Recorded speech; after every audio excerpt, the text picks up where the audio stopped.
Tak vás všetkých pekne vítam. Ak chcete, môžete ísť aj dopredu, alebo tak, aby sme sa tu stretli sami oddaní. Pádla Veroka. Takže môžeme...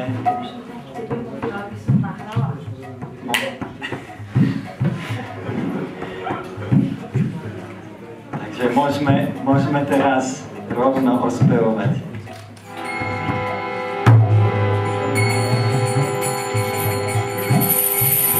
Radha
rád tento bažan, lebo v tomto bažane je celý popis transcendentálneho sveta, nášho večného sídla, sídla každej živej bytosti.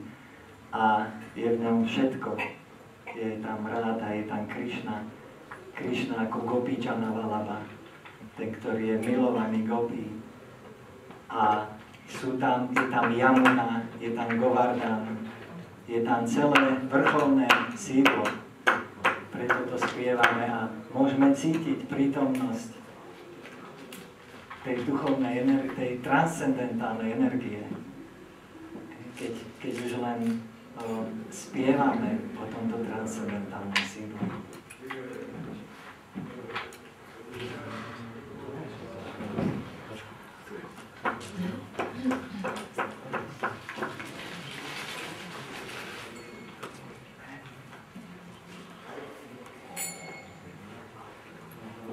Nevedel som, že čo vybrať dneska, lebo som nevedel, aké obecenstvo sa tu zíde, ale vidím, že sa tu zišli sami oddaní, ktorí sa už do veľkej miery venujú danej službe. Takže budeme čítať zo Šrímad Bhagavatamu 10. spevu 1. kapitole Príchod Pána Krišny.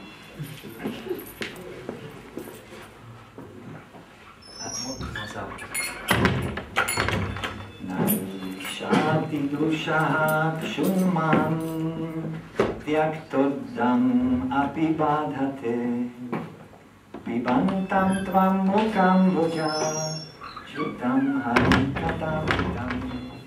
Preklada význam od boskej milosti Šrilu Prabhupáda.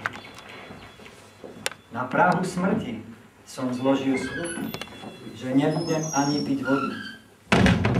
Keď ale pijem nektár námetov o Krišnovi, ktorý pramení z tvojich lotosových úst, môj hlad a smäd, ktoré je ťažké znášať, mi vôbec nevadí.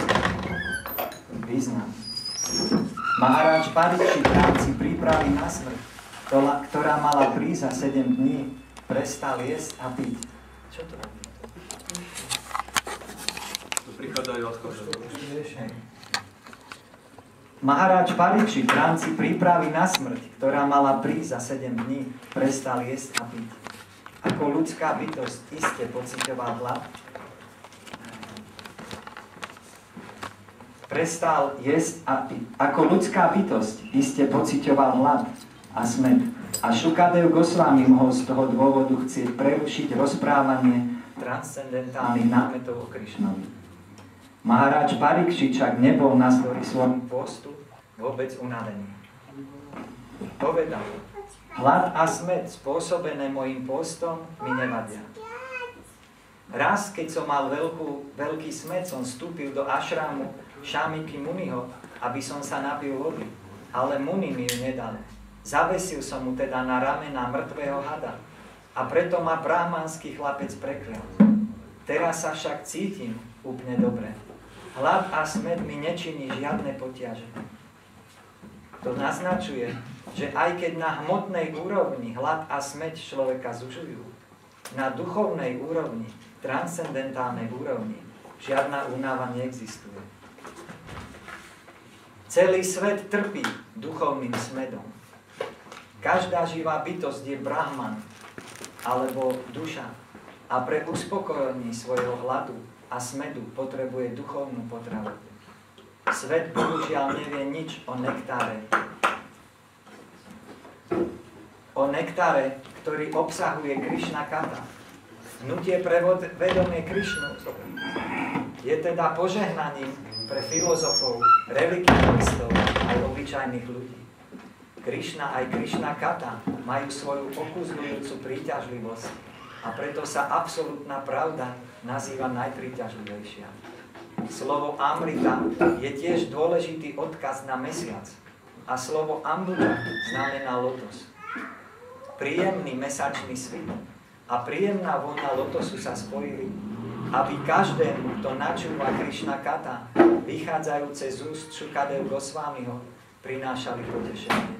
Je povedané, Matir Krišne Paratar Svatová, Mito Vipadyeta Griha Vratam, Adanta Gopir Vishatam Tamishram, punnaščarvita čarvanánam.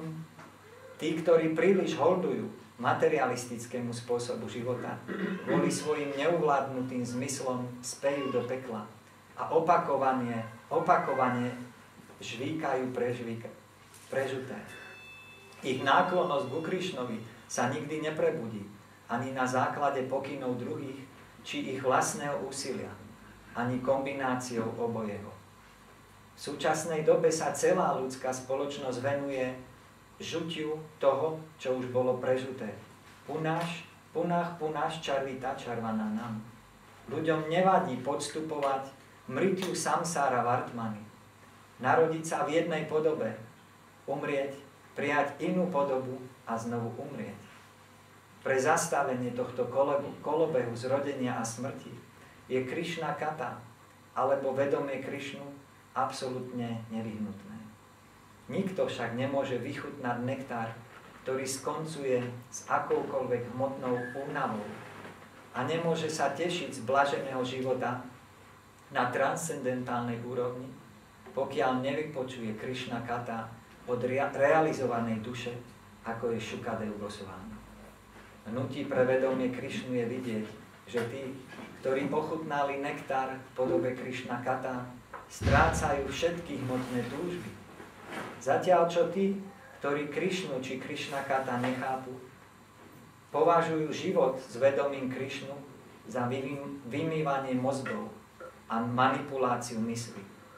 Zatiaľ čo oddaní zažívajú duchovnú blaženosť, neoddaní žasnú, ako mohli oddaní zabudnúť na hmotné túžby. Najšáti dušaha kšunman todam api badhate pibantam tvan mukam voja čutam harikatamritam. Na prahu smrti som zložil sľub, že nebudem ani piť vodu. Keď ale pijem nektár námetov o Krišnovi, ktorý pramení z tvojich lotosových úst, môj hlad a smäd, ktoré je ťažko znášať, mi vôbec nevadia. Om Agyana Timirandasya Gyananjana Shalakaya Chakshurunmilitamyena Tasmai Shri Gurave Namah. Jai Shri Krishna Chaitanya Prabhu Nityananda Shri Advaita Gadadhara Shri Vasadi Gaura Bhaktavinda. Hare Krishna, Krishna Krishna, Hare Hare, Hare Rama, Rama Rama, Hare Hare. Hare Krishna, Krishna Krishna, Hare Hare, Hare Rama, Rama Rama, Hare Hare. Hare Krishna, Krishna Krishna, Hare Hare, Hare Rama, Rama Rama, Hare Hare.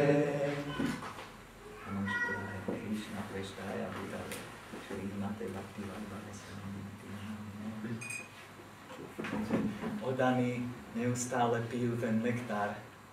Čím viac sme oddaní, tým viac zabúdame na akékoľvek hmotné útrapy.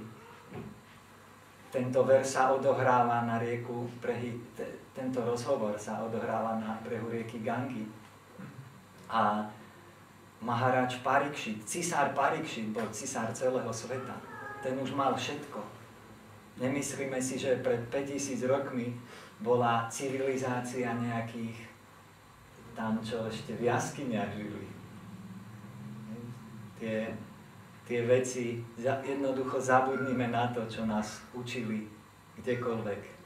Lebo v autorizovaných písmach sa píše, že v tých časoch bola kolíska všetkých civilizácií.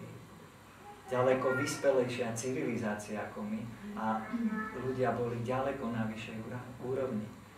Cisár Parikšit bol vládca celého sveta.